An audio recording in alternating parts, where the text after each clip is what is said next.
The war in Ukraine and Russia's new threat for the U.S. It comes after the humiliating loss of that massive warship. Tonight, the Pentagon says it does believe the ship was struck by 2 Ukrainian missiles. And now Russia is issuing an official warning to the U.S. Stop arming Ukraine with advanced weapons or face, quote, unpredictable consequences. That Russian warship is now at the bottom of the Black Sea, a military and psychological defeat. Russia striking back overnight, shelling a missile factory near Kyiv and threatening new attacks on command centers.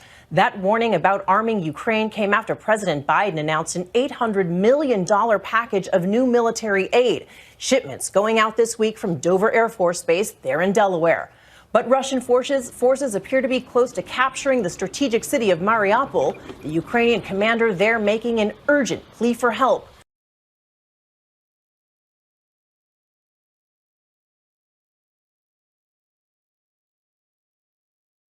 The Moskva, the pride of Russia's Black Sea fleet, now sits at the bottom of the sea. Ukraine's defense minister took to Twitter on Friday expressing his joy at what an addition the Russian warship will become for diving enthusiasts once the war is over. In response to the attack, Russia targeted Ukrainian military infrastructure. High-precision, long-range sea-launched caliber missile hit a military facility on the outskirts of Kyiv. Workshops for the production and repair of long and medium-ranged anti-aircraft missile systems, as well as anti-ship missiles, were destroyed.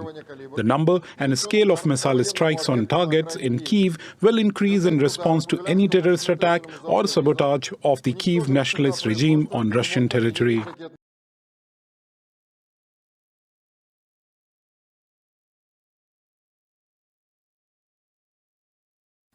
Credit ratings agency Moody's says Russia may be in default on its sovereign debt if it doesn't correct course and make 2 recent payments in dollars instead of rubles.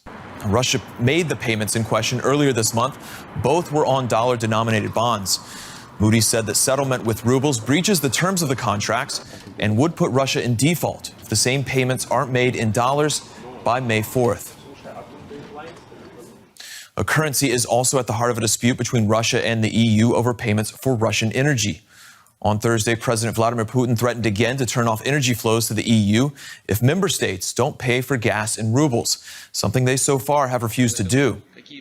Speaking at a televised government meeting on Thursday, Putin said that European firms could be considered in default on their payments. The EU has emphasized that delivery contracts call for dollar or euro payments. Putin also said Moscow was seeking new markets for its energy as Europe tries to end Russian imports.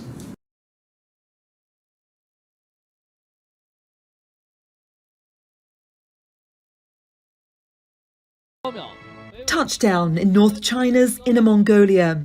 3 takenauts, that's Chinese astronauts, are on solid ground after 6 months in space. First to be pulled out of the capsule, mission commander Zhe Jingdong. We thank President Xi Jinping for his concern and care. We thank the people for their support and encouragement. He was followed by colleagues Wang Yaping and Ye Guangfu. The Shenzhou 13 mission recorded a few firsts for China. Wang became the first Chinese woman to complete a spacewalk, and it was China's longest crewed mission. The spaceship was launched from Jiuquan Satellite Launch Center in the Gobi Desert in mid-October.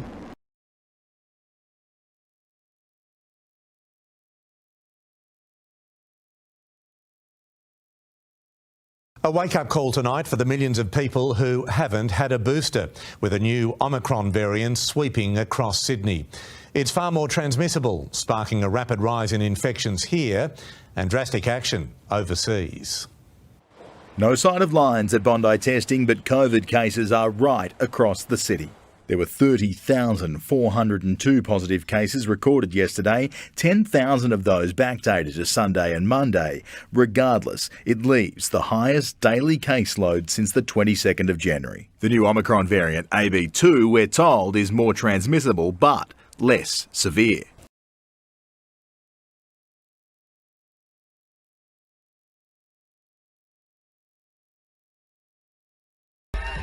Myanmar's new year before the coup. Streets full of people. Several days of partying and throwing water ending in traditional celebrations.